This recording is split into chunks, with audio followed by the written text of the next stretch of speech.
As a language teacher, you've probably heard of CLIL and EMI. So the question is, what is the difference with LSP? But first, just as ESP is traditionally divided into two branches, which are English for academic purposes and English for vocational purposes, we can extend this classification to LSP with, on the one hand, language for academic purposes, LAP, which meets study-related needs, and on the other hand, language for vocational purposes, LVP, which meets work-related needs.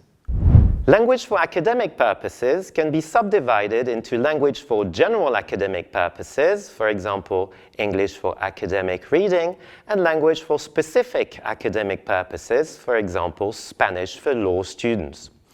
Language for occupational purposes can also be subdivided into language for professional purposes, like writing a CV or holding a meeting, and language for vocational purposes, either general ones, like Spanish for tourism or German for the hospitality industry, or specific ones like Spanish for tour guides or German for hotel receptionists. Now, other concepts which have links with both content knowledge and languages are also used alongside LSP. You've probably heard of CLIL, Content and Language Integrated Learning, and EMI, English Medium Instruction, which are sometimes synonymous with ESP and LSP. But there are differences in these concepts, so what are they? First, CLIL has a dual educational objective, which is clearly apparent in its name. It's a dual-focused educational approach in which an additional language is used for the learning and teaching of both content and language. The focus is on both language and content at the same time, even though the emphasis can be greater on one or the other at different times of a course. In other words, the non-language subject is not taught in a foreign language, but with and through a foreign language, and this is often done by non-language experts.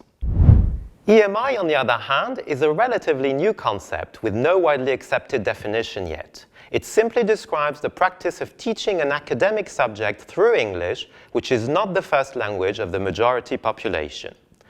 Unlike CLIL, EMI refers to a non-language academic subject taught in a foreign language. But like CLIL, EMI classes are usually taught by non-language experts.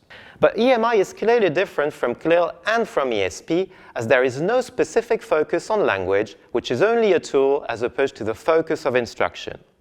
However, ESP research and pedagogy can certainly lead to a more informed approach to EMI, which is what some European projects are currently focusing on. Still, you should bear in mind that EMI is not a fixed concept. It's still evolving as more and more higher education institutions adopt it in an attempt to internationalize their courses.